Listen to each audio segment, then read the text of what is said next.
I actually went back into the ancient wisdoms, thousands of years of wisdom.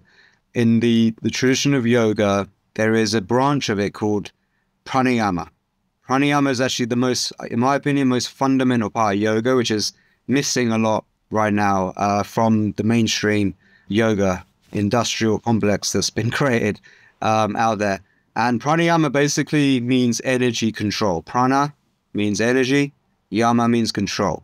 And actually, it was a system of techniques to control the energy in your body. Through that, you will have direct control over the functions of your body, your autonomic nervous system. You can turn on stress, turn it off. You can affect certain functions in your body to create certain results. And through the study of pranayama, I realized how important your breath is to your overall health, because breathing is the one thing that, firstly, it has the most immediate impact onto your physiology more than anything else. Okay, apart from if you take a drug or something like that. But breathing is like the immediate influence on your physiology. So by changing the way you breathe, you change what's going on in the inner world. So if you actually just allow your breath to run on autopilot and not consciously control it, what happens is you're then at the mercy of your reptilian brain. And if your reptilian brain is constantly sensing danger in the world, which it is, because we're constantly being bombarded with hysteria from the media, impending doom about the future.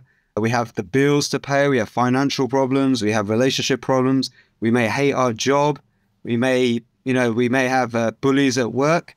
It means that your reptilian brain actually starts to make you breathe in a way that you would if you're in a flight or fight situation, which means you over-breathe. And over-breathing, what it does is you breathe in too much oxygen, you breathe out carbon dioxide. So you start hyperventilating naturally, okay? And what that means is that because oxygen, right, it's what is that burns the fuel in your body, the glucose in your mitochondria. The mitochondria is the energy centers of the cells. It's that reaction that produces ATP, energy, which is the currency of energy in the body.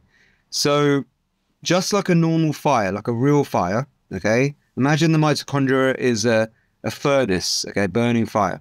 Too much oxygen, the fire burns too bright and actually can lead to oxidative stress. And is one of the reasons why we need antioxidants in the diet. Too little oxygen and the fire doesn't burn at all. So according to yoga and pranayama, we want the right balance of oxygen, okay, in the body. And in order to get the oxygen off the cells, the red blood cells, we need carbon dioxide. We need the right ratio of carbon dioxide. Carbon dioxide, which has been kind of vindicated and ignored by scientists and doctors because they just don't understand breathing at all. Carbon dioxide, which goes hand in hand with nitric oxide, is firstly the concentrations required to get the oxygen off the red blood cells into tissue cells where we need it for respiration. It also is a dilator, so it dilates your blood vessels, okay?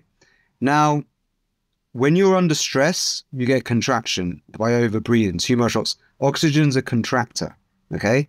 So simply by learning breath retention techniques or extending your exhalation, where you're slowing your breathing down, what will happen is you'll start creating a relaxation response in the body, a parasympathetic response. Your stress levels switch off. And this is the beginning of learning to meditate.